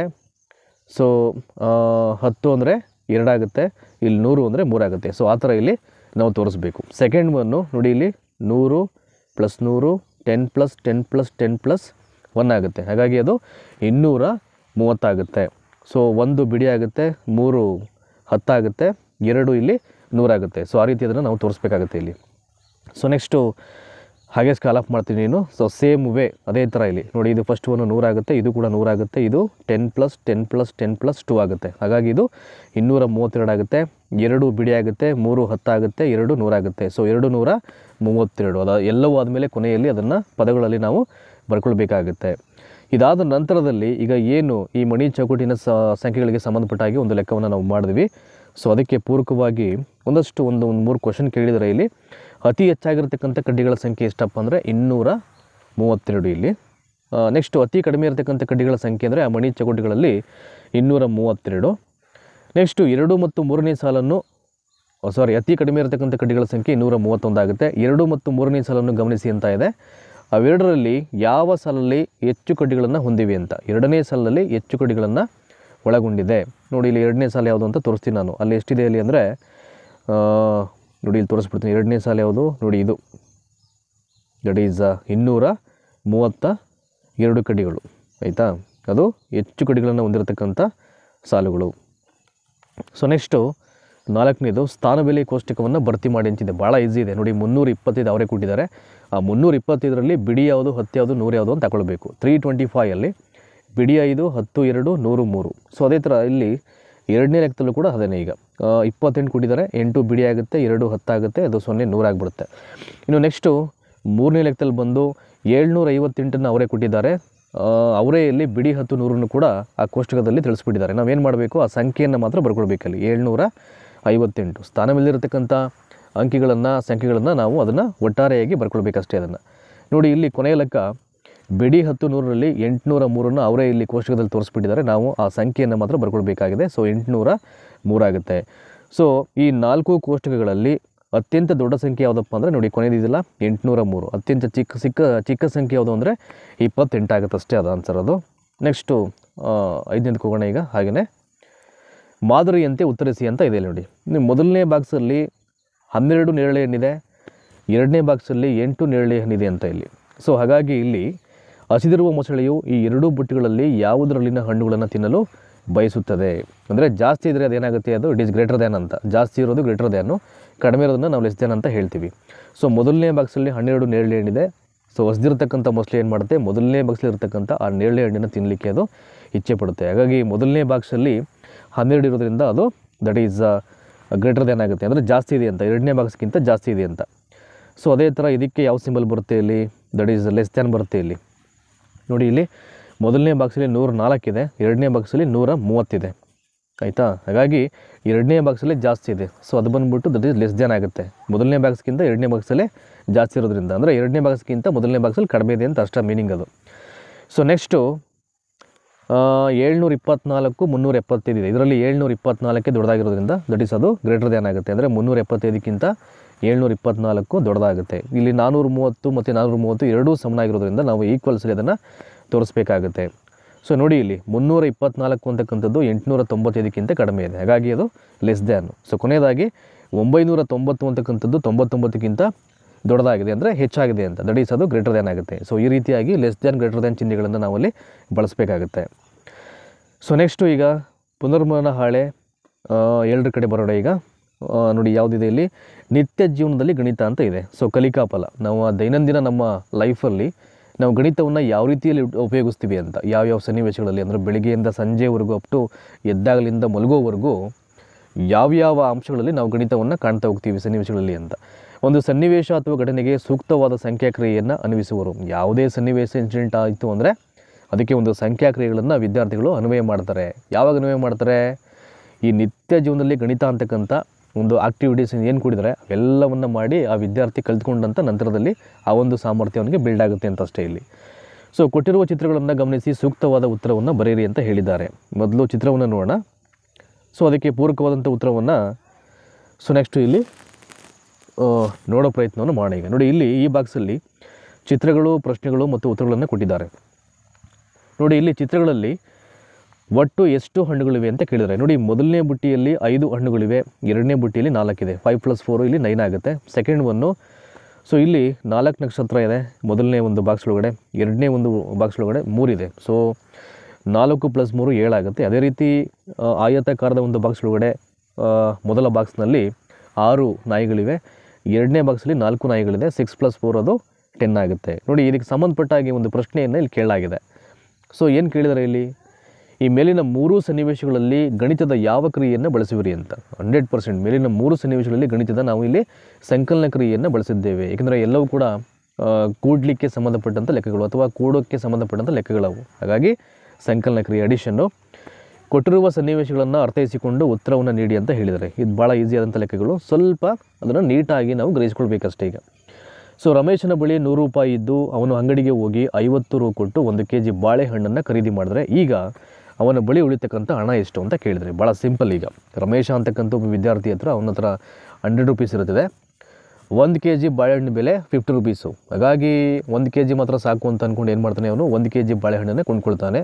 ಸೊ 50 ರೂಪೀಸ್ ಕೊಟ್ಬಿಟ್ಟು, ಸೊ ಹಾಗಾಗಿ 100 ರೂಪಾಯಲ್ಲಿ 50 ರೂಪಾಯಿನ ಏನು ಮಾಡಬೇಕು, ಲೆಸ್ ಮಾಡಬೇಕು. ಸೊ ರಮೇಶನ ಬಳಿ ಉಳಿದಿರ್ತಕ್ಕಂಥ ಹಣ ಎಷ್ಟು ಅಂದರೆ ಇನ್ನೂ 50 ರೂಪೀಸ್ ಮಾತ್ರ ಉಳ್ಕೊಳ್ಳುತ್ತೆ ಅಷ್ಟೇ, ಅದು ಮೈನಸ್ ಮಾಡಬೇಕಷ್ಟೇ ಅಲ್ಲಿ. ಗಾಯತ್ರಿ ಬಳಿ 20 ಬಳೆಗಳಿವೆ, ಅವಳು ತನ್ನ ಸ್ನೇಹಿತೆಗೆ 10 ಬಳೆಗಳನ್ನು ನೀಡಿದರೆ ಅವಳ ಬಳಿ ಉಳಿದಿರತಕ್ಕಂಥ ಬಳೆಗಳೆಷ್ಟು ಅಂತ ಕೇಳಿದರೆ. ಈಗ ನೋಡಿ ಗಾಯತ್ರಿಯ ಹತ್ರ 20 ಬಳೆಗಳಿರುತ್ತೆ. ಆ 20 ಬಳೆಯಲ್ಲಿ ಆಕೆ ಏನು ಮಾಡ್ತಾಳೆ, ತನ್ನ ಫ್ರೆಂಡ್ಗೆ 10 ಬಳೆಯನ್ನು ಅವಳು ಕೊಳ್ತಾಳೆ. ಹಾಗಾಗಿ ಅವಳ ಹತ್ರ ಉಳ್ಕೊಂಡಿದ್ದೆಷ್ಟು, ಕೇವಲ ಇನ್ನೂ 10 ಬಳೆಗಳು. ನೋಡಿ ಇಲ್ಲಿ ಈಗ ಅದೇ ಥರದ ಒಂದು ಪ್ರಶ್ನೆ ಕೇಳಿದರೆ, ಸೊ ಈ ಮೇಲಿನ ಸನ್ನಿವೇಶಗಳಲ್ಲಿ ಗಣಿತದ ಯಾವ ಕ್ರಿಯೆಯನ್ನು ಬಳಸುವಿರಿ ಅಂತ. ಈ ಮೇಲಿನ ಸನ್ನಿವೇಶಗಳಿಂದ ವ್ಯವಕಲನ ಕ್ರಿಯೆಯನ್ನು ಇಲ್ಲಿ ಬಳಸಲಾಗಿದೆ. ಸೊ ಈ ಮೇಲಿನ ಸನ್ನಿವೇಶಗಳಲ್ಲಿ ನಾವು ಗಣಿತದ ವ್ಯವಕಲನ ಕ್ರಿಯೆಯನ್ನು ಇಲ್ಲಿ ಬಳಸ್ಕೊಂಡಿದ್ದೀವಿ ಅಂತ. ಸೊ ನೆಕ್ಸ್ಟ್ ನೋಡೋಣ. ಈಗ ಮೂರನೇದೀಗ ಕೊಟ್ಟಿರುವ ಚಿತ್ರಗಳನ್ನು ಗಮನಿಸಿ ಸೂಕ್ತವಾದ ಉತ್ತರವನ್ನು ಬರೆಯಿರಿ ಅಂತ ಹೇಳಿದರೆ, ಅಂದರೆ ಚಿತ್ರವನ್ನು ನೋಡಿಕೊಂಡು ಅದಕ್ಕೆ ಸೂಕ್ತವಾದಂಥ ಉತ್ತರವನ್ನು ಬರೀಬೇಕು. ಈಗ ನಮಗೆ ಗೊತ್ತಾಗುತ್ತೆ, ಈಗ ಇಲ್ಲಿ ಎಲ್ಲವೂ ಕೂಡ ಮಲ್ಟಿಪ್ಲಿಕೇಶನ್ ಮಾಡ್ತಾಯಿದೆ ಅಂದರೆ ಗುಣಾಕಾರದ ನಿಯಮವನ್ನು ಒಳಪಡಿಸ್ಕೊಂಡು ಈ ಲೆಕ್ಕವನ್ನು ಮಾಡಬೇಕು ನಾವು. ಸೊ ಮೊದಲನೇ ಚಿತ್ರದಲ್ಲಿ ಒಟ್ಟು ಎಲೆಗಳು ಎಷ್ಟಿದೆ, ಇಲ್ಲಿ 3 3 3 ಇದೆ, ಆಯಿತಾ. ಹಾಗಾಗಿ 3 × 3 ಅಂತ ಬರ್ಕೊಂಡ್ರೆ ಅದನ್ನು 3 3 9 ಆಗುತ್ತೆ. ಇವೆಲ್ಲವನ್ನು ಕುಡ್ಕೊಳ್ಬೇಕು. 3 6 9 ಆಗುತ್ತೆ. ಅದನ್ನೇ ನಾವು 3 × 3 ಅಂತ ಬರ್ಕೋಬೇಕಿಲ್ಲಿ. ಸೊ ಅದೇ ಥರ ಇಲ್ಲಿ ಒಟ್ಟು ಮರಗಳು ಇಲ್ಲಿ 4 4 4 4. ಸೊ 8 4 12 4 16 ಆಗುತ್ತೆ. ಸೊ ಅದನ್ನು ನಾವು 4 × 4 ಅಂತ ಬರ್ಕೊಳ್ಬೇಕು. ಸೊ 16 ಆಗುತ್ತೆ. ಕೊನೆಯದಾಗಿ ಇಲ್ಲಿ 2 4 5 5 ಗೊಂಬೆಗಳಿದೆ, ಇಲ್ಲೂ 5 ಗೊಂಬೆಗಳಿದೆ, ಇಲ್ಲೂ 5 ಗೊಂಬೆಗಳಿದೆ, ಇಲ್ಲೂ 5 ಗೊಂಬೆಗಳಿದೆ. ನೋಡಿ ಇಲ್ಲಿ 1 2 3 4 ಇದೆ. ಸೊ ಅದನ್ನು ಗೊಂಬೆಗಳ ಒಂದು ಐ ಥಿಂಕ್ ಗುಂಪು ಎಷ್ಟಿದೆ ಇಲ್ಲಿ 5 ಇದೆ. ಎಷ್ಟು ಸ್ಥಳಗಳು ಬರುತ್ತೆ ಅಂದರೆ 4 ಬರುತ್ತೆ ಇಲ್ಲಿ. ಹಾಗಾಗಿ 5 × 4 20 ಅಂತ ಬರ್ಕೊಳ್ಬೇಕಾಗುತ್ತೆ ನಾವು ಇಲ್ಲಿ, ಆಯಿತಾ. ಸೊ ನೆಕ್ಸ್ಟು ಈ ಮೇಲಿನ ಎಲ್ಲ ಸನ್ನಿವೇಶಗಳಲ್ಲಿ ಗಣಿತದ ಯಾವ ಕ್ರಿಯೆಯನ್ನು ಉಪಯೋಗಿಸ್ತೀವಿ ಅಂತ ಭಾಳ ಈಸಿಯಾಗಿ ಹೇಳ್ಬೋದು. ಮೇಲಿನ ಎಲ್ಲ ಸನ್ನಿವೇಶಗಳಲ್ಲಿ ಗಣಿತದ ಗುಣಾಕಾರ ಕ್ರಿಯೆಯನ್ನು ನಾವಿಲ್ಲಿ ಉಪಯೋಗಿಸಿದ್ದೇವೆ ಅಂತ ಭಾಳ ಈಸಿಯಾಗಿ ನಾವು ಇಲ್ಲಿ ಹೇಳಲಾಗುತ್ತೆ. ಸೊ ನೆಕ್ಸ್ಟು ಕೊಟ್ಟಿರುವ ಗುಂಪನ್ನು ಸೂಚಿಸಿರುವ ಮಾರ್ಗದರ್ಶನದಂತೆ ವಿಂಗಡಿಸಿ ಅಂತ ಹೇಳಿದ್ದಾರೆ. ಇದನ್ನು ಸ್ವಲ್ಪ ಸೂಕ್ಷ್ಮವಾಗಿ ಅಬ್ಸರ್ವ್ ಮಾಡ್ಕೊಳ್ಬೇಕು, ಭಾಳ ಈಸಿ ಇದೆ. ಸೊ ಏನು ಕೇಳಿದರೆ ಇಲ್ಲಿ ಕೊಟ್ಟಿರ್ತಕ್ಕಂಥ ಗುಂಪನ್ನು ಸೂಚಿಸಿರುವ ಮಾರ್ಗದರ್ಶನದಂತೆ ವಿಂಗಡಿಸಿ ಅಂತ ಇದೆ. ನೋಡಿ, ಮೊದಲನೇ ಕಾಲಮಲ್ಲಿ ಗುಂಪುಗಳು ಕೊಟ್ಟಿದ್ದಾರೆ, ಎರಡನೇ ಕಾಲಮಲ್ಲಿ ಮಾಡಬೇಕಾದ ಗುಂಪುಗಳು, ಮೂರನೇ ಕಾಲಮಲ್ಲಿ ರಚಿಸಿದ ಗುಂಪುಗಳು ಅಂತ ಕೊಟ್ಟಿದ್ದಾರೆ. ಈಗ ನಾವೇನು ಮಾಡಬೇಕು, ಇಲ್ಲಿ ಕೊಟ್ಟಿರ್ತಕ್ಕಂಥ ಗುಂಪುಗಳು ಎಲ್ಲವನ್ನು ಕೌಂಟ್ ಮಾಡ್ಕೊಳ್ಬೇಕು. ಎಷ್ಟಿದೆ ಇಲ್ಲಿ 1 2 3 4 5 6 7 8 9 10 11 12 13 14 ಏನೋ ಇದೆ ಪ್ರಾಬಬ್ಲಿ ಇಲ್ಲಿ. ಸೊ 4 8 12 16, ಒಟ್ಟು 16 ಇದೆ ಇಲ್ಲಿ. ಈ 16 ಹೂಗಳನ್ನು 4 ಸಮ ಗುಂಪುಗಳಾಗಿ ನಾವೇನು ಮಾಡಬೇಕು, ಅದನ್ನು ಮಾಡಬೇಕು. ಸೊ ಹಾಗಾಗಿ ಭಾಳ ಸುಲಭವಾಗಿ 4 ಸಮ ಗುಂಪುಗಳಾಗಿ ರಚನೆ ಮಾಡ್ಬೋದು. ನೋಡಿ, ಇಲ್ಲಿ ಒಂದು ಬಾಕ್ಸಲ್ಲಿ 4 ಗುಂಪಾಗಿ ಮಾಡ್ಕೊಂಡಿದ್ದಾರೆ, ಮತ್ತೊಂದರಲ್ಲಿ 4, ಮತ್ತೊಂದರಲ್ಲಿ 4, ಮತ್ತೊಂದರಲ್ಲಿ 4. ಭಾಳ ಸುಲಭವಾಗಿ 16 ಹೂಗಳನ್ನು 4 ಗುಂಪುಗಳಾಗಿ ನಾವು ಇಲ್ಲಿ ಅದನ್ನು ರಚನೆ ಮಾಡ್ಕೊಳ್ಬೋದು. ಅದೇ ರೀತಿ ಸೂರ್ಯನ ಚಿತ್ರಗಳು ಇಲ್ಲಿ ಎಷ್ಟು ಕೊಟ್ಟಿದ್ದಾರೆ, ಇಲ್ಲಿ 1 2 3 4 5 6 7 8 9 ಇದೆ. ಈಗ 9ನ್ನು ಸೊ 3 ಗುಂಪುಗಳಾಗಿ ರಚನೆ ಮಾಡ್ಕೊಳ್ಬೋದು. ಸೊ ಎಷ್ಟು ಗುಂಪು ನಾವು ರಚನೆ ಮಾಡಬೇಕು ಅಂತ ಅವರೇ ಕೊಟ್ಟಿದ್ದಾರೆ, 3 ಗುಂಪುಗಳು ಅಂತ. ನಾವು ಇಲ್ಲಿ ನೋಡಿ, ಇಲ್ಲಿ ಮೊದಲನೇ ಗುಂಪು, ಎರಡನೇ ಗುಂಪು, ಮೂರನೇ ಗುಂಪು. ಸೊ ಅದನ್ನು 3 ಗುಂಪುಗಳಾಗಿ ಇಲ್ಲಿ ನಾವು ರಚನೆ ಮಾಡ್ಕೊಂಡಿದ್ದೀವಿ. ಸೊ ಕೊನೆಯದಾಗಿ ಸ್ಮೈಲೀಸ್ ಕೊಟ್ಟಿದ್ದಾರೆ ಇಲ್ಲಿ 1 2 3 4 5 6 7 8 9 10. 10 ಸ್ಮೈಲಿ ಕೊಟ್ಟಿದ್ದಾರೆ ಅಂದರೆ 2 ಗುಂಪುಗಳಲ್ಲಿ ಮಾತ್ರ ರಚನೆ ಮಾಡಲಿಕ್ಕೆ ಸಾಧ್ಯ. ಮೊದಲ ಗುಂಪು 5 ನಾವು ತೋರಿಸ್ಕೊಳ್ಬೇಕು, ಎರಡನೇ ಗುಂಪಲ್ಲಿ 5 ಸ್ಮೈಲಿ ಸಿಂಬಲ್ಗಳನ್ನು ಇಲ್ಲಿ ತೋರಿಸ್ಕೊಳ್ಬೇಕಾಗುತ್ತೆ. ಅದು 2 ಗುಂಪು ಮಾತ್ರ ಸಾಧ್ಯ ಆಗುತ್ತೆ. ಸೊ ನೆಕ್ಸ್ಟು ಈ ಚಟುವಟಿಕೆಗೆ ಸಂಬಂಧಪಟ್ಟ ಹಾಗೆ ಒಂದು ಪ್ರಶ್ನೆಯನ್ನು ಕೇಳಾಗಿದೆ. ಈ ಮೇಲಿನ ಎಲ್ಲ ಸನ್ನಿವೇಶಗಳಲ್ಲಿ ಗಣಿತದ ಯಾವ ಕ್ರಿಯೆಯನ್ನು ಬಳಸುವಿರಿ ಅಂತ. ಈ ಮೇಲಿನ ಸನ್ನಿವೇಶಗಳಲ್ಲಿ ಭಾಳ ಸುಲಭವಾಗಿ ಹೇಳ್ಬೋದು, ಗಣಿತದ ಭಾಗಾಕಾರ ಕ್ರಿಯೆಯನ್ನು ನಾವು ಬಳಸಲಾಗಿದೆ. ನೋಡಿ, ಭಾಳ ಸಿಂಪಲ್. ಇಲ್ಲಿ ಮೊತ್ತವನ್ನು ಕಂಡುಹಿಡಿರಿ ಅಂತ ಕೇಳಿದಾಗ ಅಲ್ಲಿ ಸಂಕಲನವನ್ನು ಬಳಸ್ಕೋತೀವಿ, ವ್ಯತ್ಯಾಸವನ್ನು ಕಂಡುಹಿಡಿರಿ ಅಂತ ಕೇಳಿದಾಗ ಅಲ್ಲಿ ನಾವು ವ್ಯವಕಲನವನ್ನು ಬಳಸ್ಕೋತೀವಿ. ಸೊ ಗುಂಪುಗಳಾಗಿ ವಿಂಗಡಿಸಿ ಅಂತ ಕೇಳಿದಾಗ ಅಲ್ಲಿ ನಾವು ಭಾಗಾಕಾರವನ್ನು ಬಳಸ್ಕೋತೀವಿ, ಆಯಿತಾ. ಅಂದರೆ ಒಟ್ಟು ಮೌಲ್ಯವನ್ನು ಕಂಡುಹಿಡಿರಿ, ಅಥವಾ ಈ ಗುಣಾಕಾರದಲ್ಲಿ ಏನಾಗುತ್ತೆ, ನಾನು ಹೇಳಿದ್ನಲ್ಲ ನಿಮಗೆ, ಈ ಐ ಥಿಂಕ್ ಈ ಗುಣಾಕಾರಕ್ಕೆ ಸಂಬಂಧಪಟ್ಟ ಲೆಕ್ಕಗಳು. ಫಾರ್ ಎಕ್ಸಾಂಪಲ್, ಈಗ ನಾನು ಆವಾಗಲೇ ಹೇಳಿದ್ನಲ್ಲ, ಈಗ ಒಂದು ಕ್ಲಾಸ್ ರೂಮಲ್ಲಿ 4 ಬೆಂಚ್ ಇರುತ್ತೆ. ಸೊ ಒಂದು ಬೆಂಚಲ್ಲಿ 5 ಜನ ಕೂತ್ಕೊಳ್ತಾರೆ. ಹಾಗಾಗಿ ಒಂದು ಬೆಂಚಲ್ಲಿ 5 ಜನ ಕೂತ್ಕೊಂಡ್ರೆ ಆ ಒಂದು ಕ್ಲಾಸ್ ರೂಮ್ ಇರತಕ್ಕಂಥ ಒಟ್ಟು ವಿದ್ಯಾರ್ಥಿಗಳ ಸಂಖ್ಯೆ ಎಷ್ಟು. ಸೊ ಅಂಥ ಸನ್ನಿವೇಶಗಳಲ್ಲಿ ನಾವು ಗುಣಾಕಾರವನ್ನು, ಅದರ ನಿಯಮವನ್ನು ಇಲ್ಲಿ ಬಳಸ್ಕೊಳ್ತೀವಿ. ಆ ರೀತಿ ನಾವು ಅರ್ಥ ಮಾಡ್ಕೊಳ್ಬೇಕಾಗತ್ತೆ. ಸೊ ನೆಕ್ಸ್ಟು 5ನೇ ಒಂದು ಲೆಕ್ಕವನ್ನು ಕೊಟ್ಟಿದ್ದಾರೆ. ಇದು ಕೂಡ ಭಾಳ ಚೆನ್ನಾಗಿದೆ. ಇದು ಅನಿತಾಳಿಗೆ ಸಹಾಯ ಮಾಡೋಣ ಅಂತ. ಅನಿತಾಳು 200 ರೂಪಾಯಿಯನ್ನು ತೆಗೆದುಕೊಂಡು ಅಂಗಡಿಗೆ ಹೋಗ್ತಾಳೆ. ಮೊದಲು 4 ಪುಸ್ತಕವನ್ನು ಕೊಂಡ್ಕೊಳ್ತಾಳೆ. ನಂತರ 5 ಪೆನ್ನನ್ನು ಅವಳು ಪರ್ಚೇಸ್ ಮಾಡ್ತಾಳೆ. ಅಂಗಡಿಯವನು ಒಂದು ಪುಸ್ತಕದ ಬೆಲೆ 30 ಮತ್ತು 5 ಪೆನ್ನುಗಳ ಬೆಲೆ 50 ಎಂದು ಹೇಳುತ್ತಾನೆ. ಅನಿತಾಳು ಮನೆಗೆ ಹಿಂತಿರುಗಿ ಬರುವಾಗ ಅವಳಲ್ಲಿರ್ತಕ್ಕಂಥ ಉಳಿಕೆ ಹಣ ಎಷ್ಟು ಅಂತ ನಾವು ಇಲ್ಲೇನು ಮಾಡಬೇಕು, ಕಂಡುಹಿಡಬೇಕೀಗ. ಸೊ ಅನಿತಾಳ ಬಳಿ ಎಷ್ಟಿರುತ್ತೆ ಈಗ ದುಡ್ಡು, ಟೋಟಲ್ಲು 200 ರೂಪಾಯಿ ಇರುತ್ತೆ ಈಗ. ಸೊ ಅವಳು 4 ಪುಸ್ತಕ ಮತ್ತು ಒಂದು ಪೆನ್ನನ್ನು ಕೂಡ ಕೊಂಡ್ಕೊಳ್ಳಿಕ್ಕೆ ಇಚ್ಛಪಡ್ತಾಳೆ ಅವಳು. ಸೊ ಒಂದು ಪುಸ್ತಕದ ಬೆಲೆ ಎಷ್ಟು, 30 ರೂಪಾಯಿ. ಹಾಗಾಗಿ ಒಂದು ಪುಸ್ತಕದ ಬೆಲೆ 30 ರೂಪಾಯಿ ಆಯಿತು ಅಂದರೆ 4ಕ್ಕೆ ಎಷ್ಟಾಗುತ್ತೆ ಅಲ್ಲಿಗೆ, 30 × 4. ನೋಡಿ, ಇಲ್ಲಿ ಹಾಕಿದ್ದೀನಿ, 120 ಆಗುತ್ತೆ. ಅದೇ ಥರ 5 ಪೆನ್ನನ್ನು ಹಾಕಿ ಕೊಂಡ್ಕೊಳ್ಬೇಕು. ಸೊ ಒಂದು ಪೆನ್ ಬೆಲೆ ಎಷ್ಟು, 5 ಪೆನ್ ಬೆಲೆ 50 ರೂಪಾಯಿ ಆದರೆ ಒಂದು ಪೆನ್ ಬೆಲೆ ಎಷ್ಟಾಗುತ್ತೆ, 10 ಆಗುತ್ತೆ. 10 × 5 ಎಷ್ಟಾಗುತ್ತೆ, 50 ಆಗುತ್ತೆ. ಹಾಗಾಗಿ 200 ರೂಪಾಯಿಯಲ್ಲಿ ಅವಳು ಖರ್ಚು ಮಾಡಿದಂಥ ಹಣ ಎಷ್ಟು, 170 ರೂಪಾಯಿ ಟೋಟಲ್ ಆಗಿ ಅವಳು ಖರ್ಚು ಮಾಡುವಂಥದ್ದು. ಸೊ ನಾನು ಹಿಂದಿರುಗಿ ಬರುವಾಗ 30 ರೂಪಾಯಿ ತಂದದ್ದು ಸರಿ ಇದೆ ಅಂತ ಕೇಳಿದ್ರೆ 100%. 200 ರೂಪಾಯಲ್ಲಿ 170 ಖರ್ಚಾಗಿದೆ ಅಂದರೆ ಅವಳು 30 ರೂಪಾಯಿನ ವಾಪಸ್ ತಗೊಂಡೋಗಬೇಕು ಅಂತ. ಹಾಗಾಗಿ ಅದು ಸರಿ ಇದೆ.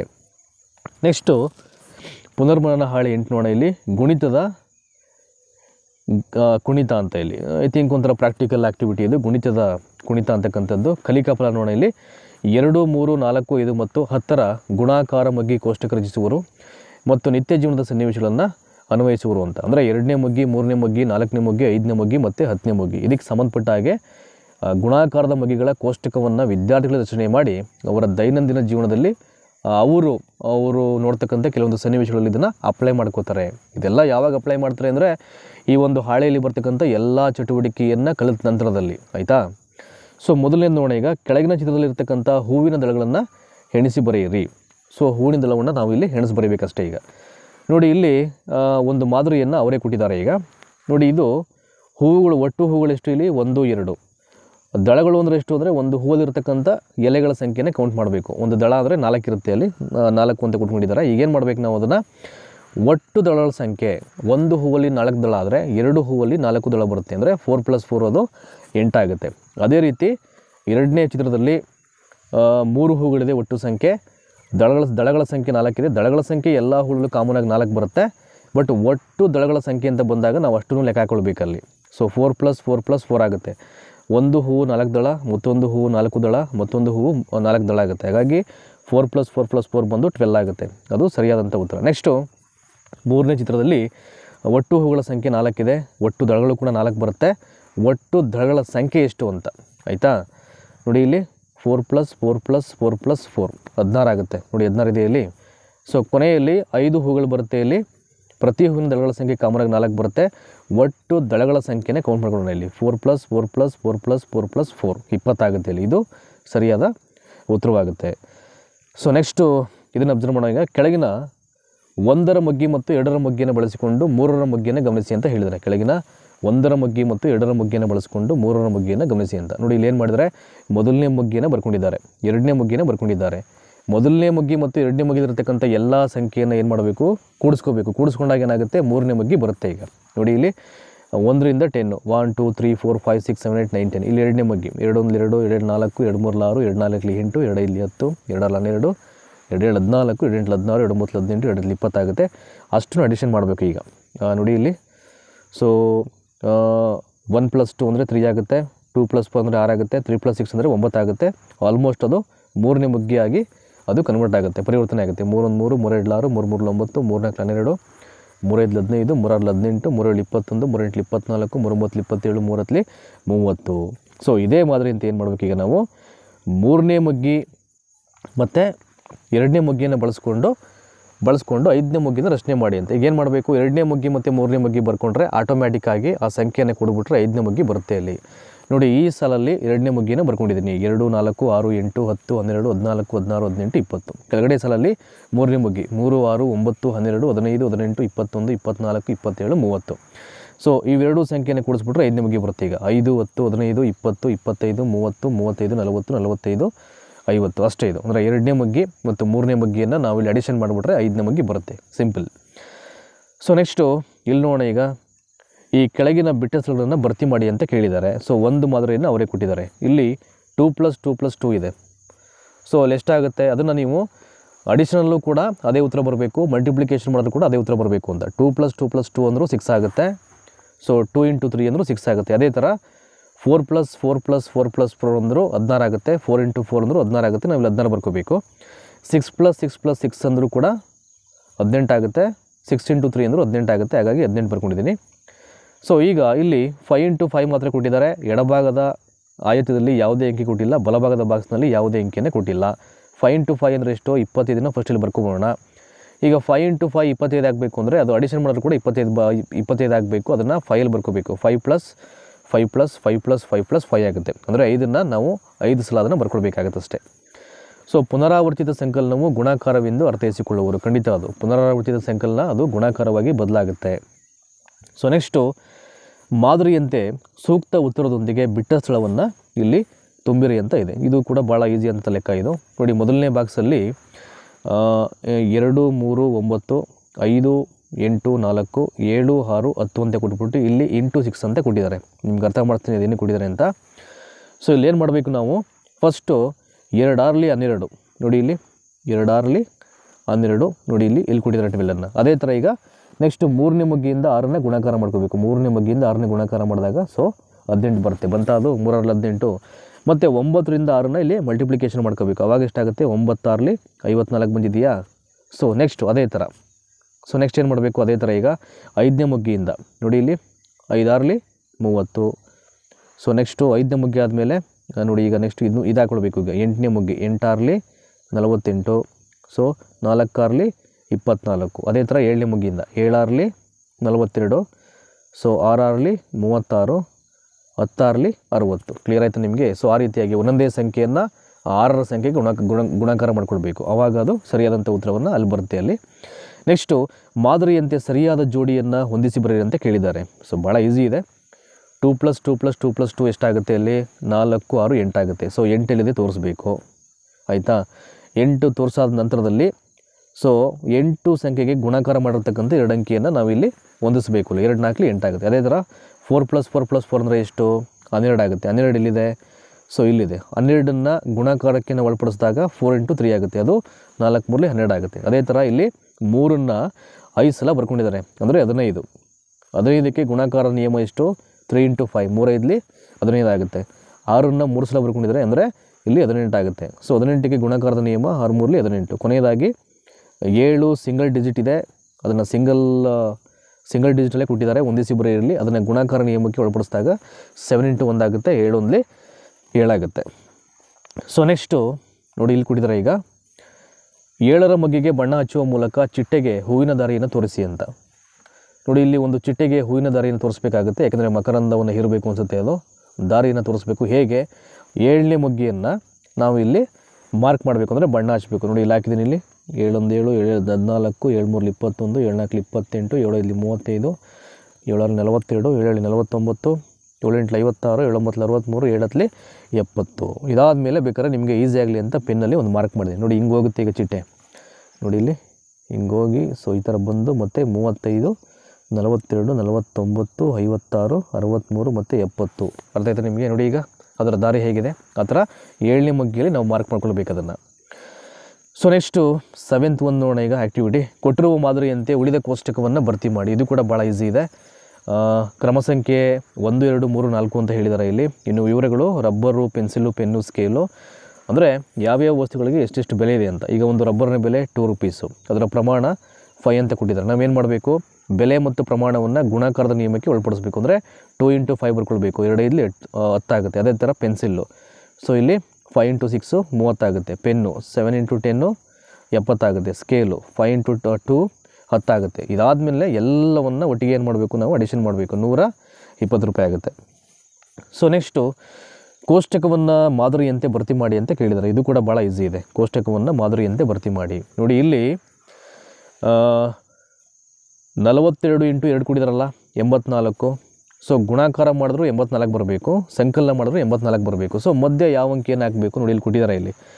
ಸೊ ನೋಡಿ ಇಲ್ಲಿ 40 × 2 ಎಷ್ಟಾಗುತ್ತೆ ಇಲ್ಲಿ, ಸೊ 80 ಆಗುತ್ತೆ. 80 ಆಗುತ್ತೆ. ಅಥವಾ ನೋಡಿ 2 ರಿಂದ 40ನ್ನು ಗುಣಾಕಾರ ಮಾಡ್ಕೊಳ್ಳಿ, 2 × 40 80 ಆಗುತ್ತೆ. ಮತ್ತು 2 ರಿಂದ 2ನೇ ಗುಣಾಕಾರ ಮಾಡ್ಕೊಳ್ಳಿ, 2 × 2 4 ಆಗುತ್ತೆ. ಸೊ 80 × 4 84 ಆಗುತ್ತೆ. ಸೊ ಇದೇ ರೀತಿಯಲ್ಲಿ 16 × 60 ಎಷ್ಟಾಗುತ್ತೆ, 6 6 36 360 ಆಗುತ್ತೆ. ಮತ್ತು 6 ರಿಂದ 3ನೇ ಗುಣಾಕಾರ ಮಾಡ್ಕೊಳ್ಬೇಕು, 6 3 18 ಆಗುತ್ತೆ. ಹಾಗಾಗಿ ಇಲ್ಲಿ 360 ಬರಬೇಕು, ಅದೊಂದು ಮಿಸ್ ಆಗಿದೆ, ಬರ್ಕೊಳ್ಳಿ. ಇಲ್ಲಿ 360 ಬರಬೇಕು. ಸೊ ಇಲ್ಲಿ 18 ಬರಬೇಕು. ಸೊ ಆನ್ಸರ್ ಎಷ್ಟಾಗುತ್ತೆ ಇಲ್ಲಿಗೆ 378 ಇದಕ್ಕೆ ಆನ್ಸರ್ ಆಗುತ್ತೆ.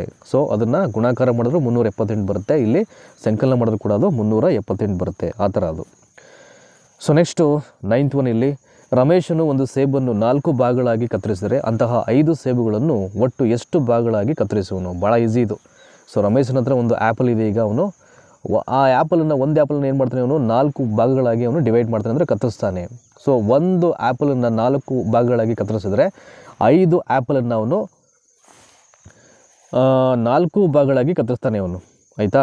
ಅಂದರೆ ಒಂದು ಸೇಬನ್ನು 4 ಭಾಗಗಳಾಗಿ ಅವನು ಕತ್ತರಿಸಿದೆ ಆದರೆ 5 ಸೇಬನ್ನು ಎಷ್ಟು ಭಾಗಗಳಾಗಿ ಕತ್ತರಿಸ್ಬೋದು. 5 ಸೇಬನ್ನು ಕೂಡ 4 ಭಾಗಗಳಾಗಿ ಅವನು ಕತ್ತರಿಸ್ಬೇಕಾಗುತ್ತೆ. ಆವಾಗ ಎಷ್ಟಾಗುತ್ತೆ, ಈಗ 5 × 4 ಹಾಕೋಬೇಕು. ಆವಾಗ 5 × 4 ಅಂದರೆ ಎಷ್ಟು, 20. ಅಂದರೆ ಸುಮಾರು ಒಟ್ಟು 5 ಸೇಬುಗಳನ್ನು 20 ಭಾಗಗಳಾಗಿ ಆತ ಇಲ್ಲಿ ಕಟ್ ಮಾಡ್ತಾನೆ ಅಂತ. So next 10th one. ಈಗ ಒಂದು ಗಡಿಯಾರದಲ್ಲಿ 3 ಮುಳ್ಳುಗಳಿವೆ. ಇದೇ ರೀತಿ 8 ಗಡಿಯಾರದಲ್ಲಿರ್ತಕ್ಕಂಥ ಮುಳ್ಳುಗಳ ಸಂಖ್ಯೆ ಎಷ್ಟು ಅಂತ ಬರ್ಕೊಳ್ಳಿ ಡೀಟೇಲ್ಸನ್ನು. ಒಂದು ಗಡಿಯಾರದಲ್ಲಿ 3 ಮುಳ್ಳುಗಳು ಸಹ ಇರ್ತಿದೆ. 8 ಗಡಿಯಾರದ ಮುಳ್ಳುಗಳು ನಮಗೆ ಗೊತ್ತಿಲ್ಲ. ಈಗ ಏನು ಮಾಡಬೇಕು, ಗುಣಾಕಾರದ ನಿಯಮಕ್ಕೆ ಒಳಪಡಿಸ್ಬೇಕು ಅದನ್ನು. ಸೊ ಒಂದು ಗಡಿಯಾರದಲ್ಲಿ 3 ಮುಳ್ಳಿದ್ರೆ 8 ಗಡಿಯಾರ ಅಂದರೆ 8 ಇಂಟು 3 ಹಾಕೊಳ್ಬೇಕು. 8 ಇಂಟು 3 ಎಷ್ಟಾಗುತ್ತೆ, 24 ಆಗುತ್ತೆ.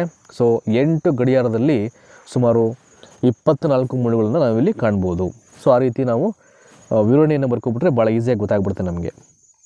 ಸೊ ನೆಕ್ಸ್ಟು 11ನೇ ಪ್ರಶ್ನೆ. ಈಗ ರಾಜು 3 ಪೆನ್ಸಿಲ್ ಪ್ಯಾಕ್ಗಳನ್ನು ಕೊಂಡನು. ಪ್ರತಿ ಪ್ಯಾಕ್ನಲ್ಲಿ 6 ಪೆನ್ಸಿಲ್ ಇದ್ದರೆ ಅವನು ಎಷ್ಟು ಪೆನ್ಸಿಲ್ಗಳನ್ನು ಕೊಂಡಂತಾಗುತ್ತದೆ ಅಂತ. ಸೊ ರಾಜುನು ಏನು ಮಾಡ್ತಾನೆ, ಇಲ್ಲಿ ಒಂದು 3 ಪೆನ್ಸಿಲ್ ಪ್ಯಾಕನ್ನು ಅವನು ಪರ್ಚೇಸ್ ಮಾಡ್ತಾನೆ ಅಂಗಡಿಯಲ್ಲಿ. ಒಂದೊಂದು ಪೆನ್ಸಿಲ್ ಪ್ಯಾಕಲ್ಲೂ ಕೂಡ 6 ಪೆನ್ಸಿಲ್ಸ್ ಇರುತ್ತೆ. ಹಾಗಾಗಿ ಅವನು ಎಷ್ಟು ಪೆನ್ಸಿಲ್ಗಳನ್ನು ಕೊಂಡಂತಾಗುತ್ತೆ ಅಂತ. ಸೊ 3 ಪೆನ್ಸಿಲ್ ಪ್ಯಾಕಲ್ಲಿ ಎಷ್ಟು ಪೆನ್ಸಿಲ್ಸ್ ಇರುತ್ತೆ ಅಂತ. ಸೊ ಸಿಂಪಲ್, ಇಲ್ಲಿ 6 ಇಂಟು 3 ಹಾಕೊಳ್ಬೇಕಷ್ಟೇ ಇಲ್ಲಿ. ಸೊ 6 ಏನು ಪೆನ್ಸಿಲ್ಗಳ ಸಂಖ್ಯೆ, 3 ಏನು ಅವ್ನು ಕೊಂಡುಕೊಂಡಂಥ ಪೆನ್ಸಿಲ್ ಪ್ಯಾಕ್ಗಳು, ಅವೆರಡನ್ನೂ ಗುಣಾಕಾರ ಮಾಡಿಬಿಟ್ರೆ 6 3 18 ಆಗುತ್ತೆ. ಸೊ ರಾಜು ಕೊಂಡುಕೊಂಡಂಥ ಪೆನ್ಸಿಲ್ಗಳ ಸಂಖ್ಯೆ ಎಷ್ಟಾಗುತ್ತೆ ಅಲ್ಲಿಗೆ, ಇಲ್ಲಿ 18 ಆಗುತ್ತೆ. ಸೊ ನೆಕ್ಸ್ಟು ಈ ಒಂದು ವಿಡಿಯೋದ ಒಂದು ಕೊನೆಯ ಪ್ರಶ್ನೆ ಇದು. ಒಂದು ತರಗತಿಯಲ್ಲಿ 4 ಬೆಂಚುಗಳಿದ್ದು ಪ್ರತಿ ಬೆಂಚುಗಳಲ್ಲಿ 6 ವಿದ್ಯಾರ್ಥಿಗಳು ಕುಳಿತುಕೊಂಡರೆ ಆ ತರಗತಿಯಲ್ಲಿ ಇರತಕ್ಕಂಥ ಒಟ್ಟು ವಿದ್ಯಾರ್ಥಿಗಳ ಸಂಖ್ಯೆ ಎಷ್ಟು ಅಂತ ಕೇಳಿದ್ದಾರೆ. ಒಂದು ತರಗತಿಯಲ್ಲಿ 4 ಬೆಂಚುಗಳಿದ್ದು ಪ್ರತಿ ಬೆಂಚುಗಳಲ್ಲಿ 6 ವಿದ್ಯಾರ್ಥಿಗಳು ಕುಳಿತುಕೊಂಡರೆ ಆ ತರಗತಿಯಲ್ಲಿ ಇರತಕ್ಕಂಥ ಒಟ್ಟು ವಿದ್ಯಾರ್ಥಿಗಳ ಸಂಖ್ಯೆ ಅಂತ. ನೋಡಿ, ಒಂದು ಕ್ಲಾಸ್ ರೂಮಲ್ಲಿ 4 ಬೆಂಚ್ ಇರುತ್ತೆ. ಸೊ ಪ್ರತಿ ಬೆಂಚಲ್ಲೂ ಕೂಡ 6 ವಿದ್ಯಾರ್ಥಿಗಳು ಕೂತ್ಕೋತಾರೆ. ಅವಾಗ ಏನು ಮಾಡಬೇಕು, ನಾವು ಮಲ್ಟಿಪ್ಲಿಕೇಶನ್ ಮಾಡಬೇಕು. 60 ಇಂಟು 4 ಹಾಕೊಳ್ಬೇಕು. 6 ಇಂಟು 4 24 ಆಗುತ್ತೆ. ಸೊ ಹಾಗಾಗಿ ಆ ತರಗತಿಯಲ್ಲಿ ಒಟ್ಟು ವಿದ್ಯಾರ್ಥಿಗಳು 24 ಜನ ಅಲ್ಲಿ ಇರ್ತಾರೆ ಅಂತ. ಒಂದು ಬೆಂಚಲ್ಲಿ 6 ಜನ ಕೂತ್ಕೊಂಡಿದ್ದೇ ಆದರೆ. ಸೊ ಇದಿಷ್ಟು ಈ ಒಂದು ಪಾರ್ಟ್ 2 ವಿಡಿಯೋ ಸೆಷನ್ನಲ್ಲಿ ನಿಮಗೆ ಅಂದರೆ ಪ್ರತಿಯೊಂದು ವಿಡಿಯೋದಲ್ಲಿ 10 ಪೇಜಸ್ಸನ್ನು ನಾನು ಇಲ್ಲಿ ಕ್ಲಿಯರ್ ಮಾಡ್ತಾ ಹೋಗ್ತಾ ಇರ್ತೀನಿ. ಇನ್ನು ಉಳಿದಂಥ ಭಾಗವನ್ನು ಸೊ ಮುಂದಿನ ವಿಡಿಯೋದಲ್ಲಿ ನೋಡೋ ಪ್ರಯತ್ನ ಮಾಡೋಣ. ಸೊ ನನ್ನ ಹಂಬಲ್ ರಿಕ್ವೆಸ್ಟ್ ಇಷ್ಟೇ, ನಮ್ಮ ವೇ ಆಫ್ ಒಂದು ಎಕ್ಸ್ಪ್ಲನೇಷನ್ಸ್ ನಿಮಗೆ ಖಂಡಿತವಾಗ್ಲೂ ಇಷ್ಟ ಆಗಿದ್ದೆ ಆದರೆ ಸೊ ದಯಮಾಡಿ ನಿಮ್ಮೆಲ್ಲ ಗ್ರೂಪ್ಸ್ಗೂ ಮ್ಯಾಕ್ಸಿಮಮ್ ಅಂದರೆ ಹೆಚ್ಚಿನ ಸಂಖ್ಯೆಯಲ್ಲಿ ಶೇರ್ ಮಾಡಿ ಅಂತ ಹೇಳ್ತಾ ಸದ್ಯಕ್ಕೆ ಈ ವಿಡಿಯೋನ ಮುಗಿಸ್ತಾ ಇದ್ದೀನಿ. ಮುಂದಿನ ವಿಡಿಯೋದಲ್ಲಿ ಮತ್ತೆ ಭೇಟಿಯಾಗೋಣ. Thank you so much.